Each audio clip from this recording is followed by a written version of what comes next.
I was standing on the front porch, clutching my research notebook against my chest when I heard the screech of tires on gravel. Sarah's BMW came roaring up the driveway, stopping just inches behind me. The horn blared sharp and relentless, making me flinch.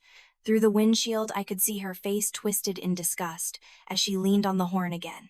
"She's blocking the way again," Sarah screamed loud enough for the entire neighborhood to hear. Her voice dripped with contempt, the same tone she'd used since she turned 15 and decided I was beneath her. Before I could move, the front door slammed open.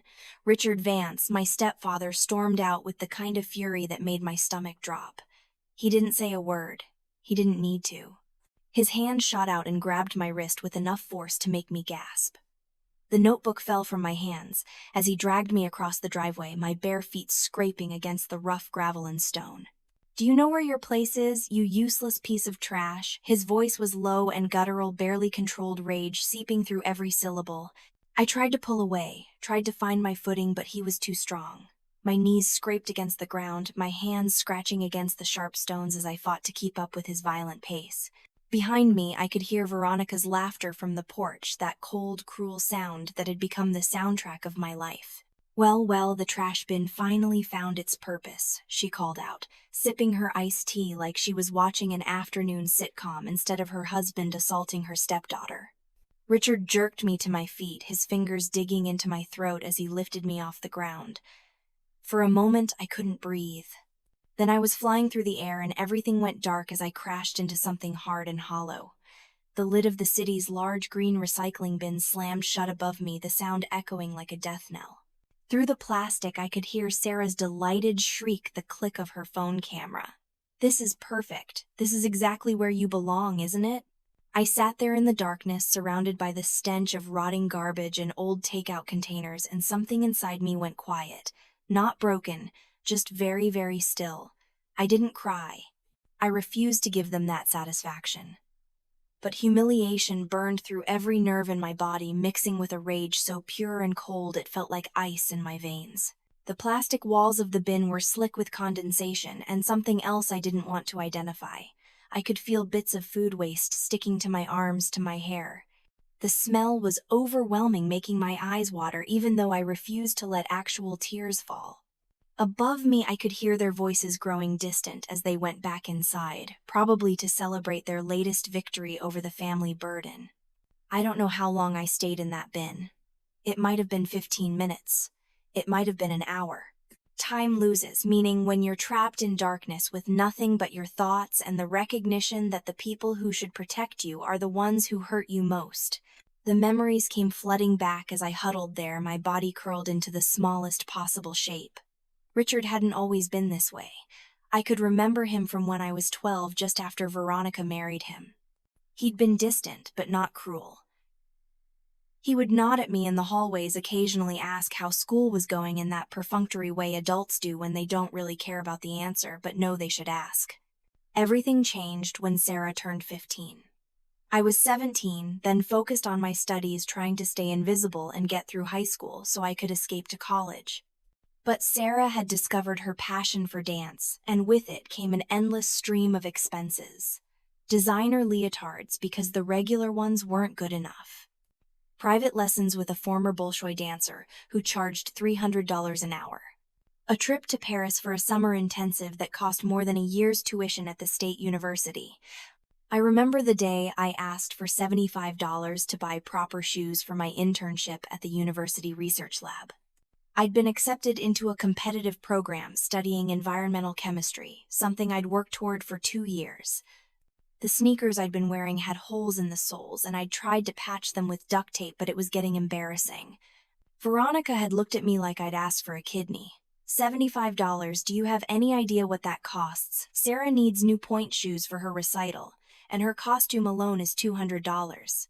You can make do with what you have. People managed for generations without fancy internship shoes. I'd worn those taped-up sneakers for 6 more months, until the soles literally separated from the uppers, and I had to walk around with my feet sliding out with every step. One of the graduate students at the lab had noticed, and quietly left a pair of nearly new running shoes in my locker, with a note that said, "Found these in the lost and found. Thought they might fit you." They didn't fit, they were a size too big, but I wore them anyway and stuffed the toes with newspaper. That was the same semester, Sarah went to Paris. She came back with hundreds of photos, stories about the cafes and the museums and the shopping on the Champs-Élysées. She showed them to everyone at dinner parties, her eyes bright with excitement while I served drinks and cleared plates because that was my role, the help. The invisible girl who made their perfect family life possible. The comparison started around then too. Why can't you dress nicely like Sarah? She always looks put together. Sarah got another A in her dance theory class. What did you get in chemistry? A B+. You need to work harder. Sarah knows how to engage with people. Why are you always so awkward at parties? I tried to explain once that I was working 20 hours a week at the campus library, on top of my internship, and full course load, that I didn't have time for elaborate hair and makeup routines or money for the kind of clothes Sarah wore. Veronica had just laughed. Everyone has the same 24 hours in a day, Elle. Sarah makes it work. You're just not trying hard enough. What she didn't mention was that Sarah didn't have a job. That Sarah's only responsibility was her dance and her social life. That Sarah got a monthly allowance that would have covered my rent, food, and books combined if I'd been allowed to move out. But I wasn't allowed to move out. Veronica had made that clear when I turned 18 and suggested getting an apartment near campus. Absolutely not. You're part of this family and families live together. Besides, you can't afford it. She was right about that last part. Every penny I earned went into a savings account she'd set up for me, one that required her signature for withdrawals. For your future, she'd said, we're teaching you financial responsibility. I should have seen the control for what it was. I should have recognized the pattern. But when you're drowning, you don't always notice the hands pushing your head underwater. You just keep trying to breathe. Through a crack in the bin, I saw Mr. Henderson from next door peering over the fence. He was a retired accountant, a quiet man who tended his roses and kept to himself. His eyes met mine for just a second, and I saw something flicker there. Pity, maybe. Or shame. He shook his head slowly, his mouth pressed into a thin line. Then Richard turned, following Mr. Henderson's gaze. I couldn't see Richard's face from my angle, but I saw Mr. Henderson's reaction. He flinched, actually flinched, and quickly looked away, bending down to fuss with something in his garden that didn't need fussing with. A moment later, he hurried back into his house. No one was going to help me. I understood that with perfect clarity. The neighbors might suspect, might feel uncomfortable about what they witnessed, but they weren't going to intervene. Why would they? Richard and Veronica were respected in the community. Richard worked in pharmaceutical sales and made good money. Veronica volunteered at the Arts Center and organized charity brunches. Sarah was the golden child, talented and beautiful and charming when she wanted to be. And me, I was the stepdaughter, the charity case, the girl whose parents had died in a car accident when she was 11 and who had nowhere else to go. The girl who should be grateful, who should be bending over backwards to show her appreciation for being taken in, for being given a roof over her head and food in her belly. The fact that the roof was a converted basement room with no windows and a door that locked from the outside, or that the food was usually leftovers I had to eat standing up in the kitchen after everyone else had finished, those details weren't visible from the outside looking in. I finally pushed the lid open after the sun started to set, after I heard Veronica's car pull out of the driveway, likely heading to her book club or tennis match or wherever she went to maintain the fiction of her perfect life. My legs were cramped from sitting in the same position for so long. My whole body ached. I climbed out carefully, looking around to make sure no one was watching, then gathered the contents of my fallen notebook from where they'd scattered across the driveway. The pages were torn, some trampled by Sarah's car tires, others stained with grease or dirt. 2 years of research notes, observations from my environmental chemistry project, data I'd painstakingly collected. Ruined. I wanted to scream, to throw something, to burn the whole house down. Instead, I carefully collected every page I could find and carried them down to my basement room. That night I locked myself in, though the lock was meaningless since Richard had a key. The yellow light bulb overhead flickered and buzzed, a sound I'd learned to tune out over the years. The cement walls were painted a dingy beige that had been white once, probably decades ago. There was my narrow cot with its thin mattress, a metal folding chair, a plastic storage bin where I kept my clothes, and a makeshift desk made from an old door laid across 2 milk crates. This was my space. The place where I studied until 2 or 3 in the morning, where I cried when the weight of everything became too much, where I dreamed about a future that didn't include the Vance family. I'd taped up pictures I'd torn from magazines, images of college campuses and laboratories in cities I wanted to visit. They were aspirational totems, reminders that this wasn't forever, that I just had to survive until graduation and then I could leave. But graduation was still 3 months away, and 3 months felt like an eternity. Around 9 o'clock, I heard the sharp knock on my door. 3 raps, precise and controlled. Veronica's knock. "How long are you planning to hide down there like a rat?" Her voice cut through the thin wood like a blade, each word carefully enunciated. "Clean up that mess you left scattered on the driveway. You're lucky Richard didn't make you pick it up with your teeth." I didn't respond. I'd learned that responding only prolonged these encounters. "Oh, and you know what you are, don't you? You're a leech, a parasite. You think that degree you're getting makes you special. It's a joke. Everyone knows the university only accepted you because of their diversity quotas. They needed someone with a sob story, and you fit the bill perfectly."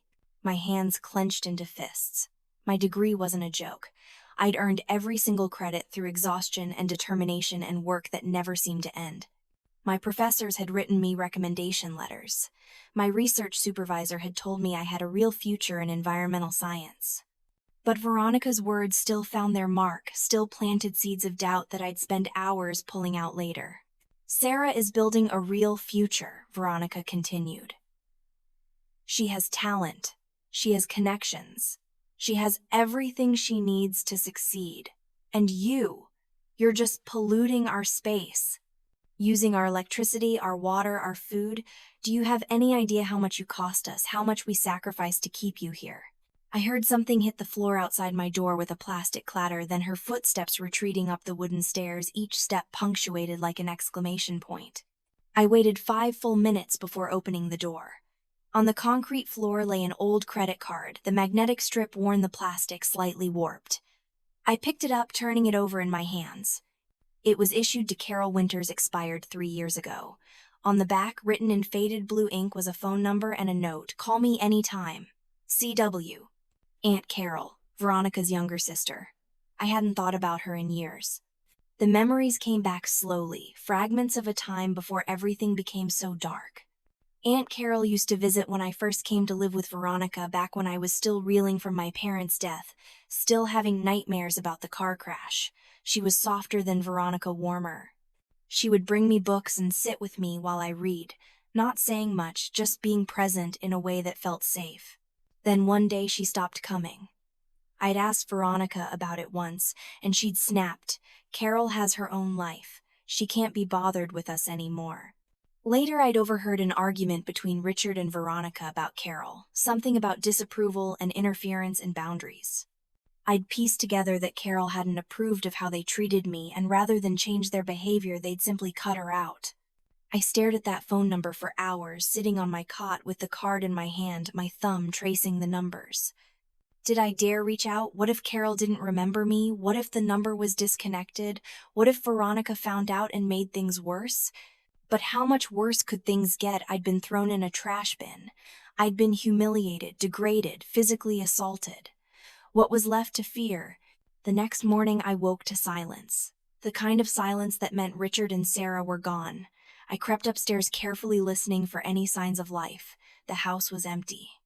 On the refrigerator, held in place by a magnet shaped like the Eiffel Tower from Sarah's Paris trip, was a note in Richard's aggressive scrawl: "Road trip with Sarah. 3 weeks. Don't destroy the house or we'll make you pay for every scratch." 3 weeks. They'd be gone for 3 weeks and they hadn't even told me, just left a note like I was a house sitter they'd hired. I stood there in the kitchen, the morning sun streaming through windows I wasn't usually allowed to be near, and felt something crack open inside me. I picked up my phone, the cheap prepaid one I'd bought with money from my library job, because Veronica refused to add me to their family plan. My hands shook as I dialed the number from the credit card. The phone rang once, twice, 3 times. I was about to hang up when a voice answered, slightly breathless. "Hello, this is Carol." The sound of her voice hit me like a wave, warm, genuine, concerned. I opened my mouth to speak, but nothing came out. My throat had closed up. "Hello," she said again. Is someone there? Aunt Carol, my voice cracked rough from crying I hadn't known I'd done. It's Elle. There was a pause that seemed to stretch forever. Then, oh my God, Elle, is that really you? Yes. Are you okay? Are you hurt? Where are you? The questions tumbled out, urgent and worried. I'm at the house. I found your old credit card. Another pause. Veronica told me you ran away 2 years ago. She said you'd gotten involved with drugs, that you refused to come home, that you wouldn't talk to anyone trying to help you, she said. Her voice trailed off as she realized the truth. I could hear it in the silence, the sudden, sharp intake of breath. I never ran away, I said quietly. I've been here the whole time. In the basement. What followed was a conversation that would change everything. It lasted 3 hours, Carol calling back twice when my prepaid minutes ran out and she realized I couldn't afford to keep talking. I told her everything. Not just about the trash bin, though, that came tumbling out first, but about all of it. The years of degradation, the comparisons, the financial control, the physical violence that had escalated slowly enough that I'd almost stopped noticing. Carol cried. I could hear it in her voice, the way it kept breaking the long pauses where she was trying to compose herself. She told me about Veronica, about the sister she used to know who'd been kind and generous, who'd volunteered at animal shelters and cried at sad movies. She told me about how Richard had changed her sister, isolated her from the family, turned her into someone Carol barely recognized. I tried to intervene, Carol said, her voice thick with guilt. When I saw how they were treating you, I confronted Veronica. I told her it wasn't right, that you deserved better. Richard banned me from the house. He told me if I ever contacted you or came by again, he'd file a restraining order. He said I was undermining their parenting and causing problems in the family. Veronica backed him up. She told me to stay out of their business. I thought you just stopped caring, I admitted. Never. I never stopped caring. I asked about you constantly, but Veronica would just say you were fine, that you were busy with school. Then 2 years ago, she told me you'd run away, and when I asked for details so I could try to find you, she said you'd made it clear you wanted nothing to do with any of us. I wanted to report it to the police, but she showed me text messages supposedly from you saying you were staying with friends and wanted to be left alone. I hadn't sent any such messages, of course. Veronica must have faked them somehow or had access to my phone. It wouldn't be difficult. She had keys to everything. Listen to me, Elle, Carol said, her voice suddenly fierce. You're smarter than they've ever given you credit for. You're stronger than they want you to believe. And you deserve so much better than what they've given you. I don't know what to do, I whispered. I have 3 months until graduation, but I don't have anywhere to go. My bank account is controlled by Veronica. I don't have references for apartments. I don't have enough saved to even afford first month's rent anywhere. I have a friend, Carol said slowly, like she was working through an idea as she spoke. His name is Marcus. He owns a furniture restoration business upstate, about 3 hours from where you are. He's a good man, someone I trust completely. He owes me a favor from years back. I'm going to call him today, and I want you to go there. He'll give you work and a place to stay. It won't be glamorous, but it will be yours. Aunt Carol, I can't ask you to. You're not asking. I'm offering. More than offering, I'm insisting. And Elle, I'm going to transfer $500 into a new bank account for you. I'll set it up online today, just in your name. No one else will have access. It's not much, but it's a start. $500. It might as well have been $5 million. I hadn't had free access to that much money in years. One more thing, Carol said. When you leave, don't tell them where you're going. Don't leave a note, just go. People like Richard and Veronica, they don't let go easily.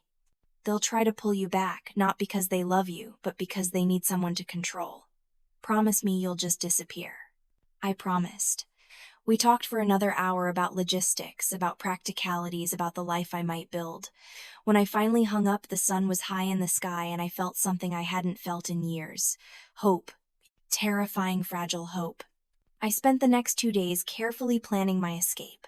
I couldn't take much, just what would fit in my backpack. My important documents, my laptop, a few changes of clothes. I hid the backpack under my cot and tried to act normal, though there was no one there to notice. On the 3rd day, I was going through my closet deciding what I absolutely needed to take when my phone buzzed. A text from Sarah. Against my better judgment, I opened it. The image loaded slowly on my cheap phone. When it finally appeared, my stomach dropped. It was a photo of my suitcase, the old navy blue one I'd had since high school, lying in a ditch beside a busy road. My clothes were scattered in the mud and grass, clearly run over by multiple vehicles. The caption read, "Oops, accidentally threw out the trash. Hope you like your new view, P.S. Dad says to clean up your mess in the basement before we get home. We're coming back early. Surprise." My hands were shaking so badly I almost dropped the phone. Before I could process what I was seeing, it rang. Richard's name flashed on the screen. I answered without thinking. "Hello." "Good you picked up." His voice was cold, businesslike, the tone he used when talking to incompetent subordinates. "I'm sure Sarah already showed you. We've disposed of your belongings, all of them." The suitcase was just the beginning. Everything in your room, in your closet, in that pathetic little storage bin you kept in the basement, all of it is gone. My heart was pounding so hard I thought it might break through my ribs. "You had no right." "No right," he laughed, a harsh, ugly sound. "We have every right. You're living in our house, using our resources. Technically, everything in that room belonged to us. We were just taking back what's ours. My laptop, my research notes, my mother's photographs." My voice was rising, panic clawing at my throat. "Those were mine. Those were all I had left of my parents." "Then you should have taken better care of them." His tone was infuriatingly casual. "Look, Elle, we're doing you a favor. You need to learn how the real world works. You can't just coast through life expecting other people to take care of you. Consider this a lesson in self-sufficiency." "Where is everything I demanded? What did you do with it?" "We donated some of it to the Ashland Relief Center on 91st Street. The rest went to the dump. I didn't keep track of which was which. If you hurry, you might be able to find some of it before they process the donations or the garbage trucks come. But I wouldn't count on it." "You're insane. You're absolutely insane." "No," Richard said, and now there was an edge to his voice, that dangerous tone that meant violence was coming. "I'm practical. You've been a burden on this family for long enough. Veronica and I have discussed it, and we've decided it's time for you to move out. You have until we get home tomorrow night to vacate the premises. If you're still there, I'll have the police remove you for trespassing. I'm 18. You can't just kick me out. I'm still in school. You're 18, which means you're an adult, which means we have no legal obligation to house you, and you can finish school from wherever you end up. I'm sure the university will make accommodations for homeless students. They love that kind of sob story." The line went dead. I stood there in the empty kitchen, barefoot on the cold tile floor, trying to process what had just happened. Everything I owned was gone. My documents, my computer, my research, my clothes, my mother's jewelry, the photo albums that were the only proof my parents had existed. All of it thrown away like garbage because I dared to exist in their space. The practical part of my brain kicked in, the part that had learned to survive by thinking 3 steps ahead. I needed to get to the relief center before they processed the donations. I needed to find my documents at minimum, my birth certificate and social security card. Without those, I couldn't get a job, couldn't open a bank account, couldn't do anything. I grabbed my backpack, threw on shoes, and ran. The Ashland Relief Center was a squat concrete building in a part of town I'd never been to, surrounded by chain-link fence and overflowing donation bins. I burst through the front door out of breath, probably looking wild. "Please," I gasped to the woman at the front desk.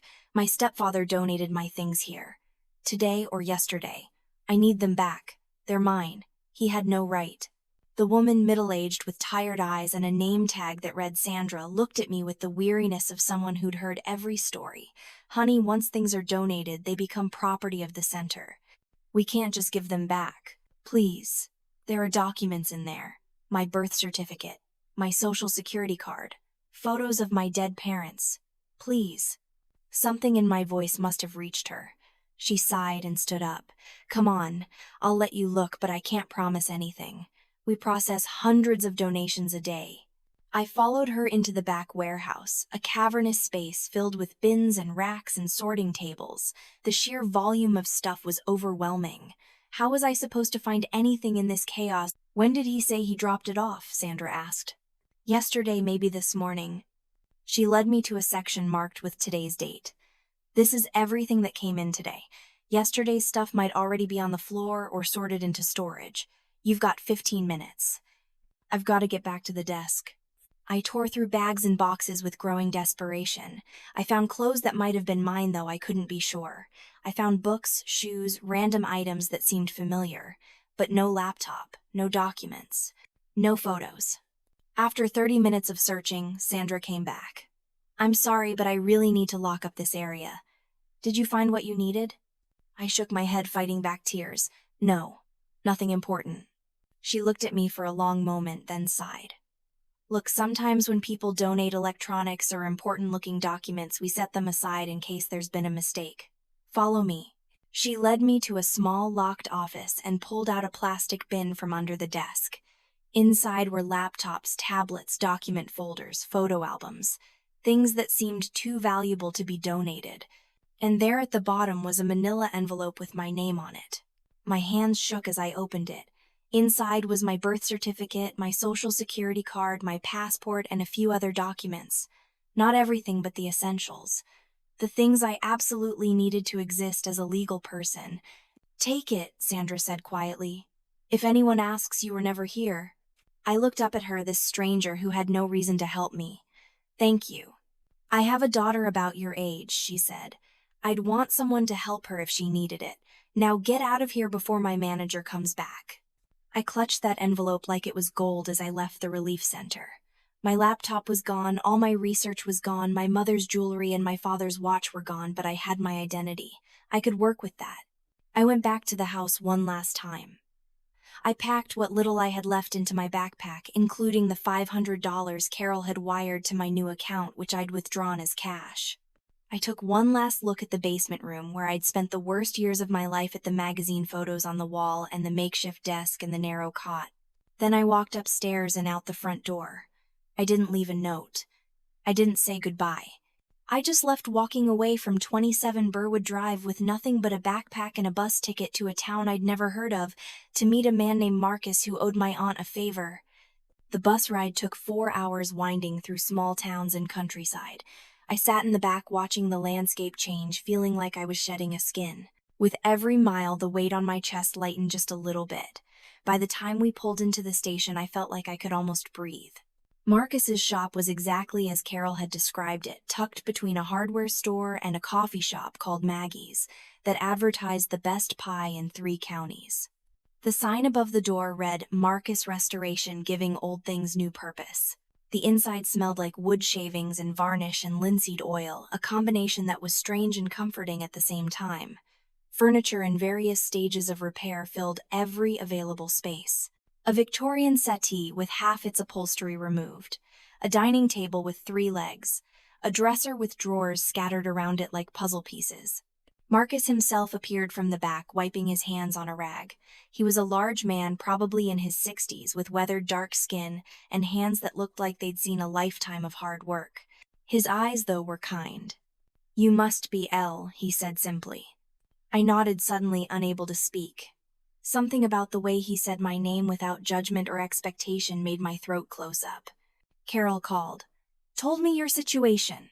He looked me up and down, taking in the backpack, the worn clothes, the scraped knees that were still healing. "I don't do charity. I won't coddle you or feel sorry for you. But if you're willing to work, really work, I'll teach you everything I know. You'll have a place to sleep in the back room and 3 meals a day. The work is hard, the hours are long, and I expect excellence. You interested?" It was the most straightforward offer anyone had ever made me. No manipulation, no hidden costs, no strings attached. Just work for payment and training. "Yes," I said. "I'm interested." "Good. You start tomorrow at 6. Tonight get some rest. You look like you need it." He showed me to the back room, which was really just a storage area he'd cleared out. There was a fold-out cot, a small space heater, and a lamp. It was sparse and cold and utterly mine.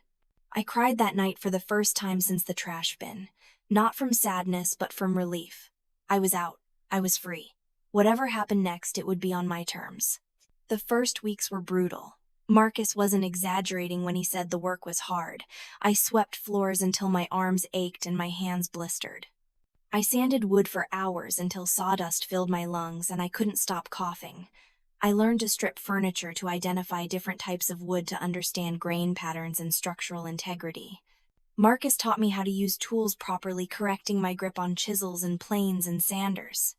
He showed me how to mix stains and apply finishes, how to repair joints and replace veneer. He was patient but exacting, never accepting less than my best effort. "Do it again," he'd say when I rushed through a sanding job. "Feel the wood. You're not just removing finish, you're uncovering what's underneath. Respect it." I learned to respect the wood, to see each piece not as trash to be discarded, but as something with history and potential. It was a strange kind of meditation, this slow, careful work of restoration. It required attention and patience, qualities I'd developed from years of surviving in the Vance household, but had never applied to something constructive. After a month, Marcus let me work on my first real project. It was a small side table, nothing fancy, but it was mine from start to finish. I stripped it down to bare wood, repaired a cracked leg, sanded it smooth, applied stain and finish. When it was done, Marcus examined it carefully, running his hands over the surface, checking the joints. "Good work," he said finally. "You've got an eye for this. More importantly, you've got patience." That night he gave me my first paycheck. It wasn't much, but it was mine. Money I'd earned with my own hands that no one could take away or control. I opened a bank account the next day just in my name and deposited every cent. I enrolled in night classes at the community college, using financial aid and grants to cover the costs. I studied furniture design and woodworking techniques, learning the theory behind what Marcus was teaching me in practice. I read books on restoration until midnight, falling asleep with my fingers tracing diagrams of joinery and wood grain patterns.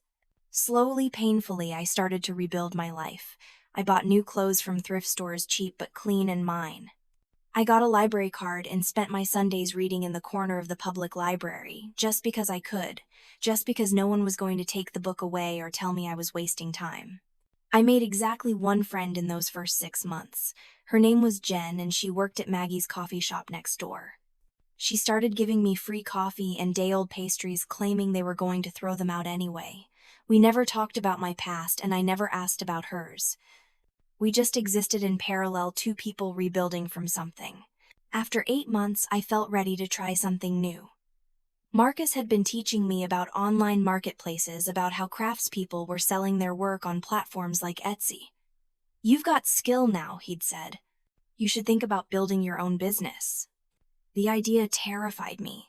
What if I failed? What if no one wanted my work? What if I was fooling myself about being good at this? But Marcus just shrugged. "Then you fail. You learn from it and try again. That's how you build anything worth having." So I created an account under the name Rue Heart. A new name for a new life, pulled from the French word for street because I'd been thrown out onto one, and heart because I was learning to have heart again, to be brave enough to try. My first listing was a small jewelry box I'd made from reclaimed oak, lined with felt, with a brass inlay I'd painstakingly created from an old doorknob. I priced it at $75, the same amount Veronica had refused me for shoes all those years ago. It felt like poetic justice. It sold within 3 days. The buyer left a glowing review saying it was the most beautiful piece they'd ever seen, that you could feel the care and craftsmanship in every detail. I read that review probably 50 times each time, feeling something crack open inside me. Someone valued my work. Someone saw worth in what I'd created. Orders started trickling in. Small things at first, boxes and frames and small tables. I worked on them in the evenings after my shifts with Marcus, sometimes staying up until 2 or 3 in the morning to finish a piece. Every sale felt like a victory, like proof that I was worth something, that I could create value instead of just consuming it. Marcus noticed, of course. He noticed everything. One evening, about a year after I'd arrived, he sat me down in his workshop after closing. "You're good at this," he said without preamble. "Better than good. You've got something most people don't have. You've got grit. Talent can be taught, but grit, that's something you forge yourself. And you've been through fire." I didn't know what to say to that, so I just nodded. "I'm getting old," he continued. "My hands aren't what they used to be. I've been thinking about succession, about what happens to this place when I can't run it anymore. I'd like you to consider becoming a partner. You'd take on more responsibility, more of the client work, eventually take over completely. We'd work out terms that are fair to both of us." I stared at him, unable to process what he was offering. A partnership, a future, a place that was mine. "I don't have money to buy in," I said, finally. I'm not asking for money. I'm asking for commitment. For you to build this business with me to carry it forward. Your investment is your skill and your time. That's worth more than capital. I accepted. Of course I accepted. It was the first time in my life anyone had offered me something based solely on my merit, on what I could contribute, rather than what I could be used for. Over the next year, my Etsy business exploded. I was getting commissioned pieces from interior designers, from people who wanted custom furniture with a story. I specialized in restoration and reclaimed wood, in taking pieces that others had thrown away and giving them new purpose. The irony wasn't lost on me. I moved out of Marcus's storage room and into a small apartment above a bookstore in town. It had high ceilings and large windows that let in morning light, and it was entirely, completely mine. I furnished it slowly, carefully, with pieces I'd made myself or restored. Every item had meaning, had been chosen deliberately. It was the opposite of the basement room, the opposite of the Vance house, with its showpiece furniture that no one was allowed to actually use. I changed my name legally to Rue Hart. L. Vance stopped existing on paper, became a ghost, a memory I was slowly exorcising. I thought about Sarah and Richard and Veronica, sometimes, usually late at night when I couldn't sleep. I wondered if they ever thought about me, if they felt any guilt or remorse. Probably not. People like that rarely do. I was starting to think I'd moved on, that I'd built a life far enough removed from them that they couldn't touch me anymore. That's when the email arrived. It was a Tuesday morning, unseasonably warm for October. I was in the workshop putting the finishing touches on a dining table commissioned by a client in Boston when my phone chimed with a new message notification. Subject: urgent, request for custom dining table. From Martha Brenton. I almost deleted it without reading. I got a lot of commission requests, and most of them wanted unrealistic timelines or had unrealistic budgets. But something made me open it. Dear artisan, it began, and I could feel the pretension dripping from every word. I am hosting an exclusive charity gala at my residence and require a truly unique centerpiece for the event. I am looking for someone with vision and grit, someone who understands that true art comes from overcoming adversity. I've seen your work online and I believe you have the aesthetic I'm seeking. Money is no object. The event is in 6 weeks. The return address was listed at the bottom: 27 Burwood Drive. My heart stopped, then started again, pounding so hard I thought I might be sick. I read the email 3 more times, looking for any hint that this was a joke, a trap, some kind of elaborate scheme. But the tone was unmistakably Veronica's, that particular blend of false warmth and condescension, the way she could make a compliment feel like an insult. She didn't know it was me. She'd found my Etsy shop, seen the work under Rue Hart, and had no idea she was contacting the stepdaughter she'd thrown away like garbage 2 years ago. I sat there for a long time staring at that email, feeling emotions I couldn't name crash through me in waves. Rage, grief. A dark, terrible satisfaction that she wanted something from me, that she valued my work without knowing who I was. Marcus found me like that an hour later, still staring at my phone. "You look like you've seen a ghost," he said. "I think I have," I replied. I told him everything. About the Vances, about the trash bin, about running away and rebuilding my life. He listened without interrupting, his face growing darker with each revelation. When I finished, he was quiet for a long moment. "What are you going to do?" he asked finally. "I don't know. Part of me wants to ignore it, to let her message sit unanswered. But another part wants revenge." I looked up at him, surprised. Marcus wasn't the type to encourage vengeance. "Revenge is a poison," he said slowly. "But justice, that's different. Justice is showing someone the consequences of their actions. Justice is holding up a mirror so they can see what they really are." I thought about that for the rest of the day. Revenge versus justice. They seemed like the same thing, but maybe they weren't. Maybe revenge was about hurting someone because they hurt you. But justice was about balance, about showing someone the truth of what they'd done. That night, I composed my response. "Dear Martha," I wrote using her fake name. "I'd be honored to create a piece for your event. Given the rush timeline and the custom nature of the work, my fee will be $12,000, half due upfront, half on delivery. If these terms are acceptable, please send me the dimensions and aesthetic preferences and I'll begin work immediately." $12,000. It was double what I'd normally charge for a dining table, even a custom one. I expected her to balk, to negotiate, to reveal herself as someone who talked about money being no object but actually counted every penny. She responded within an hour. Perfect. I'll wire the deposit today. I want something that makes a statement, something that shows I support real artists who've struggled and overcome. Reclaimed wood, elegant but with character. I trust your vision. The deposit hit my account the next morning. $6,000 from Veronica Vance paid to Ruhart, completely unaware that she was funding the revenge of the girl she'd tried to destroy. I threw myself into the work with an intensity that surprised even me. I found the most beautiful pieces of reclaimed oak. I could source wood from a barn that had been torn down after standing for 100 years. I designed a table that was both modern and timeless, with clean lines and a glass top that would showcase the wood grain beneath. But the real craftsmanship was in the details. No one would see at first glance. I carved a message into the underside of the table in the small space between the support beams where no one would look unless they specifically went searching. The letters were shallow, barely there, filled with a darker stain, so they'd be visible only if you knew to look. Dead weight floats when you're made of stone. It had taken me weeks to come up with that line, something that captured everything I felt but in a way that wasn't obvious, that could be interpreted as artistic nonsense if discovered by accident. But I would know what it meant. And eventually so would she. The table took me 5 weeks to complete. It was the most beautiful piece I'd ever made, and I hated that she would have it.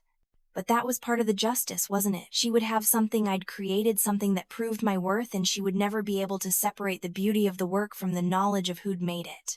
On the day of delivery, I didn't go myself. I hired a delivery service professionals who would handle the installation and setup, but I included an envelope to be placed under the glass top, sealed, marked "For the host."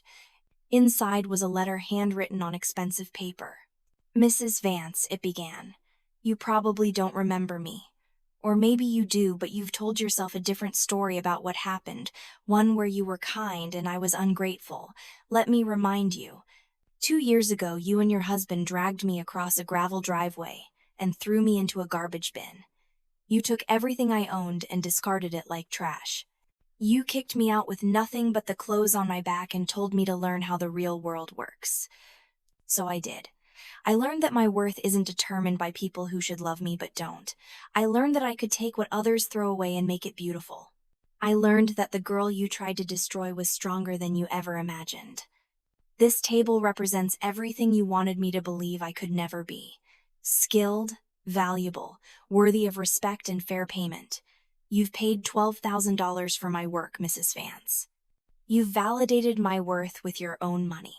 And you did it without even knowing who I was. I hope you enjoy your gala. I hope the table is everything you wanted, and I hope that every time you look at it you remember that dead weight floats when you're made of stone. You created Ruhart when you threw away Elle Vance. I should thank you for that. This version of me is so much better than the girl who tried to earn your love. Ruhart. Marcus drove me past the house the day of the gala. I don't know why I needed to see it, but I did. Cars lined the street, expensive sedans and SUVs. Through the fence, I could see white tents set up in the backyard, string lights, people in cocktail dresses, and suits milling around with champagne glasses. The table was visible through the open patio doors, exactly where I'd specified it should be placed. The centerpiece of the whole event, just as Veronica had wanted. "You ready for whatever comes next?" Marcus asked. I nodded. I was. Whatever happened now, I'd already won. I'd survived. I'd thrived. I'd proven that they couldn't break me no matter how hard they tried. The fallout started the next morning. Cassie called me at 7 a.m., her voice breathless with excitement. Cassie and I had reconnected 6 months earlier through social media. She'd moved back to the area after college and had built a successful photography business doing events and portraits. "Elle, oh my God, you need to see this," she said. "See what?" "The Vance Gala. I was hired to photograph it, and holy shit, it was a disaster. The whole thing fell apart. I got everything on video." She sent me a link to her Instagram story. The first video showed the table beautiful and gleaming under the tent lights. Then Sarah leaning down to look at something underneath her face, going pale. Then Veronica rushing over, reading something, her hand flying to her mouth. Then Richard storming out, his face purple with rage, shouting at someone off camera. The next video captured Richard's tirade. Ungrateful, spiteful, vindictive, he was yelling. After everything we did for her, this is how she repays us. This is betrayal. This is revenge. Guests were backing away, confused and uncomfortable. Sarah was crying, mascara running down her face. Veronica had disappeared into the house. The final video was Cassie's caption: "When your charity gala turns into a family therapy session, maybe some people need to reassess their values and how they treat the ones they claim to care about." Just saying. The post had already gone viral. Thousands of views, hundreds of comments. People speculating about what had happened, what the family was hiding, why a charity event had devolved into public chaos. Someone in the comments had recognized Richard from his pharmaceutical sales job. Others were sharing their own stories of his aggressive behavior at industry events. The veneer of the perfect family was cracking in real-time broadcast to anyone with an internet connection. I should have felt satisfied, vindicated. Instead, I felt something quieter, something like closure. The calls started that afternoon, first from a number I didn't recognize, which I let go to voicemail. Richard's voice came through, trying to sound calm but with an edge of desperation. "Elle, we need to talk. That stunt you pulled was inappropriate and hurtful. We're willing to overlook it if you'll just call me back and we can discuss this like adults." I deleted the message. Then Sarah called, her voice high-pitched and teary. "How could you do this to me? To us, we're family. You've ruined everything, and for what? Some petty revenge." Mom is devastated. Dad is furious. "You've embarrassed us in front of everyone we know. I hope you're happy." I didn't delete that one. I saved it, a perfect encapsulation of their worldview. Even now, even after everything, they saw themselves as the victims. Veronica never called. Instead, 2 weeks later, I received a letter from a lawyer. It threatened legal action for harassment, defamation, and emotional distress. It demanded that I cease all contact with the family, remove any mentions of them from my business materials, and pay restitution for the damages caused by my malicious actions. I took the letter to a lawyer of my own, prepared to fight, but she just laughed. "This is bluster," she said. "They have no case. You were hired to create a piece. You created it to specifications you were paid.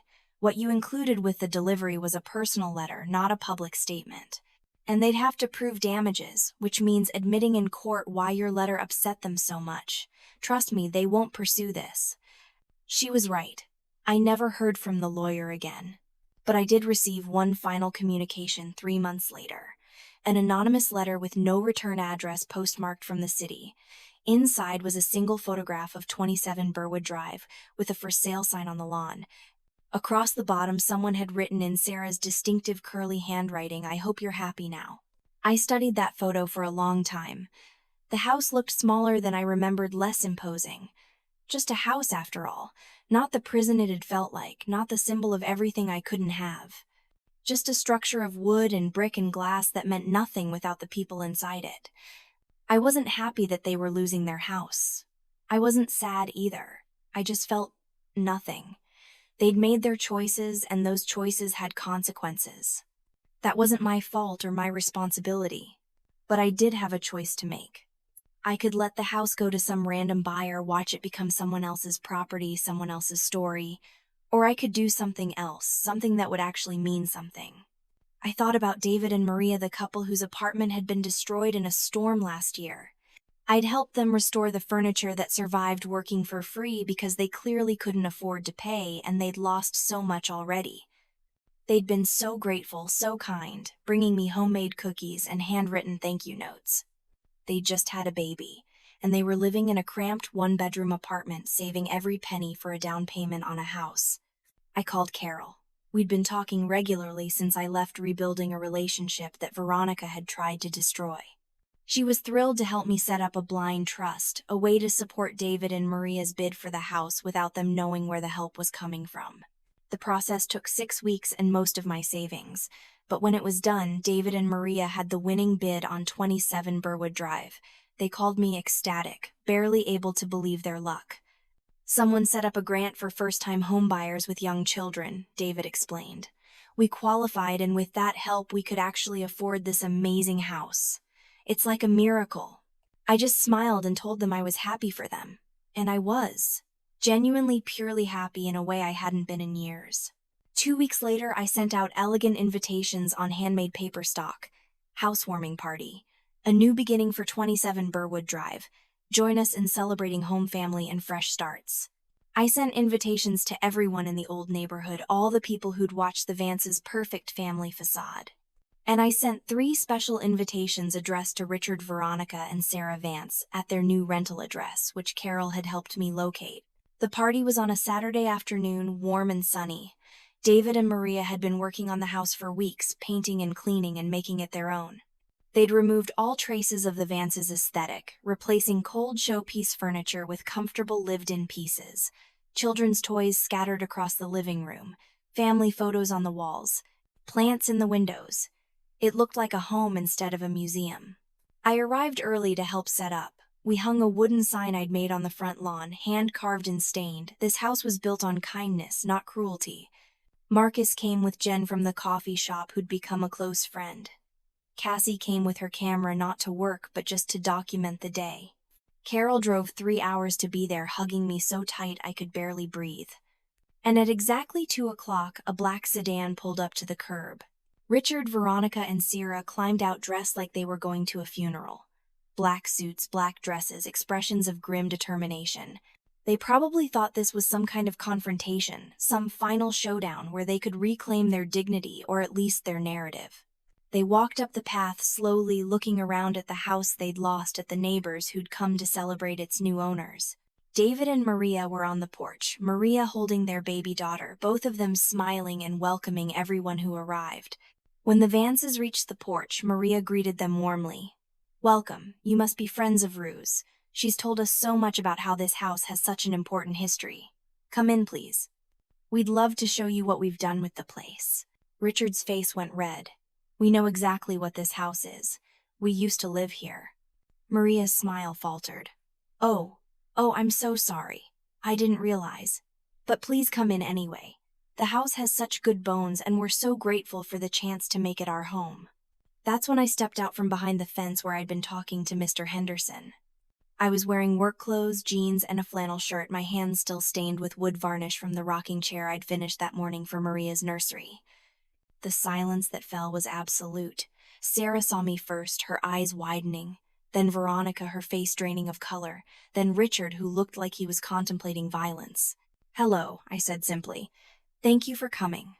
Richard found his voice first, of course. "This is sick. This is twisted. You orchestrated all of this just to, humiliate us." "No," I said calmly. "I didn't orchestrate anything. You lost your house because you couldn't afford the mortgage. That's not my fault. I just made sure it went to people who would appreciate it, who would turn it into an actual home instead of a showpiece to impress people you don't even like." Sarah stepped forward, her face contorted with rage and tears. "You think this makes you better than us. You think you've won something. You should have helped us. After everything we did for you, you owed us." I looked at her for a long moment, this woman who'd once been my stepsister, who'd taken such joy in my pain. I felt something like pity, but not quite. "What did you do for me, Sarah? What exactly did you do that I should be grateful for?" "We gave you a home. We fed you, clothed you, sent you to school. You gave me a room in your basement with a lock on the outside. You fed me leftovers while you ate catered meals. You clothed me in whatever didn't fit you anymore. And school, I paid for that with my own work-study money. You didn't give me anything I didn't earn or survive despite you." "That's not true," Veronica spoke up, her voice shaking. "We tried to help you. We tried to teach you responsibility, to prepare you for the real world. You were always so ungrateful, so difficult." I turned to her, this woman who'd taken me in after my parents died and slowly, methodically tried to erase me. "You dragged me across a gravel driveway and threw me in a trash bin," I said quietly. "You took everything I owned and donated it to a relief center. You kicked me out when I was 18 with nothing but the clothes on my back. Tell me, Mrs. Vance, what part of that was helping me?" She had no answer. None of them did. "You taught me something, though," I continued. "You taught me that my worth isn't determined by people who should love me but don't. You taught me that I could survive anything if I was willing to fight for myself. You taught me that kindness and respect aren't things you can demand, they're things you earn, and you earned none of it. Richard took a step toward me, and instantly Marcus was there, his large frame a barrier between us. I don't think so, Marcus said quietly, but with steel in his voice. Richard stopped looking around at the gathered crowd. All the neighbors were watching. Cassie had her camera up.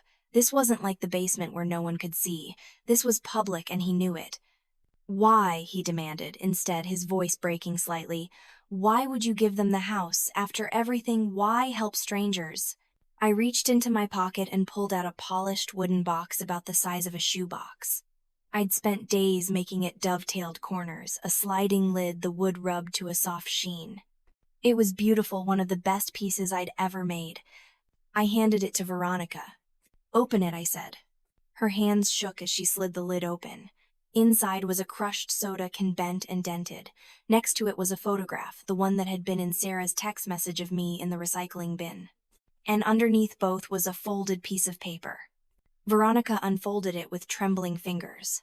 Her eyes scanned the words I'd written, and I saw the exact moment she understood. You taught me what worthlessness felt like, the note read, so I'm returning the lesson. This box, this craft, this skill that allowed me to give away your house to people who deserve it, all of it came from the darkest moment of my life. The moment you tried to throw me away. So thank you. Thank you for showing me that I could take the worst thing that ever happened to me and transform it into something beautiful. Thank you for teaching me that dead weight only stays down if you let it. I decided to float, to fly, to become something you never imagined I could be. This box is the only piece of me you'll ever own again. Keep it. Remember it. Remember that the girl you threw away became the woman who gave away your house, not out of cruelty, but out of kindness to people who actually deserve it. You created Rue Hart the day you destroyed Elle Vance. In a way, I owe you my entire new life, but you'll never be part of it. This is goodbye. Forever. Veronica dropped the box. It hit the porch with a thud but didn't break. Good craftsmanship holds up under pressure. Sarah was crying, mascara streaming down her face again. This isn't fair. None of this is fair. We're your family.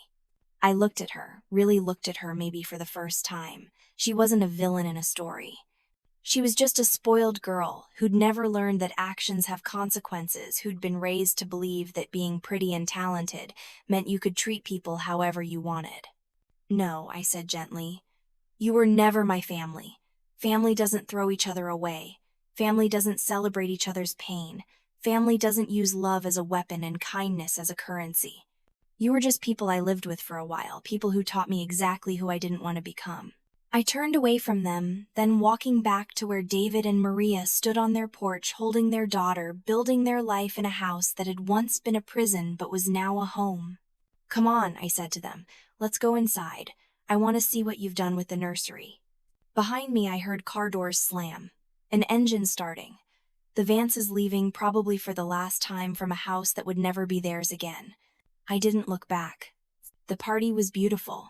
The house filled with laughter and music and the kind of warmth that comes from genuine connection. Children played in the yard. Adults shared food and stories. Mr. Henderson came apologizing quietly for never intervening all those years ago, and I told him I understood that fear makes us all complicit sometimes. As the sun was setting, I stood in the backyard in the same spot where I'd been dragged across the gravel and felt absolutely nothing. No pain, no anger, no lingering trauma. Just emptiness where the wound had been like a scar that had finally faded to smooth skin. Carol found me there. You okay? She asked. Yeah, I said, and meant it. I really am. What you did today, giving them that house, that letter, that was brave. It wasn't about bravery, I said. It was about being done. I needed them to know that they didn't break me, but I also needed to stop letting them take up space in my head. This was closure. Real closure. Are you worried they'll try to retaliate? Richard looked pretty angry. I shrugged. Let them try. They have no power over me anymore. No financial control, no physical proximity, no emotional leverage. They're just people I used to know, people I've outgrown. We stood there together as the party wound down, as David and Maria said goodbye to their guests, as their daughter fell asleep in Maria's arms, as this house that had seen so much cruelty became a place of genuine love and family. Later, Marcus drove me home. He didn't ask if I regretted anything or if I felt guilty. He just said, "You did good today. You turned pain into purpose." That's the hardest kind of alchemy there is. I never saw or heard from the Vances again. Not directly, anyway. Carol told me that they'd moved to another state, that Richard had lost his job after someone reported his behavior at the gala, that Sarah had dropped out of her dance program and was working retail. Veronica had apparently had some kind of breakdown and was in therapy. I felt a distant sadness for them, the way you might feel sad about strangers going through hard times, but I didn't feel responsible. Their consequences were their own. Sarah did try to reach out once, about 2 years later. An email from a name I didn't recognize requesting a custom bookshelf. The writing style was hers, the specific phrasing, the way she described what she wanted. I recognized it immediately. I didn't respond. I just blocked the email address and moved on. There was nothing she could say that I needed to hear, nothing she could offer that I wanted. That chapter was closed, the book shelved. My business continued to grow. I became known in the restoration community as someone who could take the most damaged pieces and bring them back to life. People would send me furniture that other craftspeople had given up on, things too broken or too far gone to save, and I would find a way. I think it's because I understood what it felt like to be written off, to be treated as trash, to be told you're beyond saving. And I knew that with enough patience, enough skill, enough care, almost anything could be restored. Not back to what it was, but into something new, something different. Something that carried its scars as part of its story, rather than as shameful secrets to hide. The workshop I own now is full of light, with high ceilings and windows that let in the morning Sunday. I have apprentices who I teach the way Marcus taught me, with patience and respect, and the understanding that everyone has potential if you're willing to see it. I create pieces that tell stories, furniture that carries the weight of history but also the promise of renewal. Sometimes people ask me how I forgave them. I haven't. Forgiveness isn't required for healing. What I've done is understand that their cruelty was never about my worth. It was always about their emptiness, their need to feel superior by making someone else feel small. I am not small, I never was. I was just taught to make myself small to fit into their narrow view of who I should be. But I've unfolded now. I've stretched into all the spaces they tried to deny me. And I'm not going back. David and Maria still live in that house on Burwood Drive. Their daughter is 3 now, and sometimes they send me pictures of her playing in the garden of family dinners at the table I built for Veronica's gala, the one with the hidden message underneath that they discovered and decided to keep as a reminder that beauty can come from pain. Aunt Carol visits me twice a year. We drink coffee in my workshop and talk about art and life, and the courage it takes to walk away from people who don't deserve you. She tells me she's proud of me. I'm learning to believe her. Marcus retired last year, but he stops by the workshop every week to check on things, to offer advice, to remind me that grit is worth more than talent. He was right about that. Talent can be taught. Grit is something you forge in the fire of your worst moments, and either you come out stronger or you don't come out at all. I came out stronger. Not because I'm special, but because I decided I was worth fighting for. And that decision, that single choice to value myself when no one else would, changed everything. I still sleep on a cot sometimes when I'm working late on a project, surrounded by the smell of wood and varnish and possibility. But it's different now. It's my choice, my space, my life. And that life is beautiful, not because it's perfect or easy, but because it's mine, completely, utterly, irrevocably mine. And no one can take that away from me ever again. The trash bin is still there in my memory, but it's not a place of shame anymore. It's a monument, a reminder of where I started and how far I've come. A reminder that even when someone tries to throw you away, you get to decide whether you stay discarded or whether you transform into something they never imagined you could be. I chose transformation. I chose life. I chose me. And I would make that choice again every single time.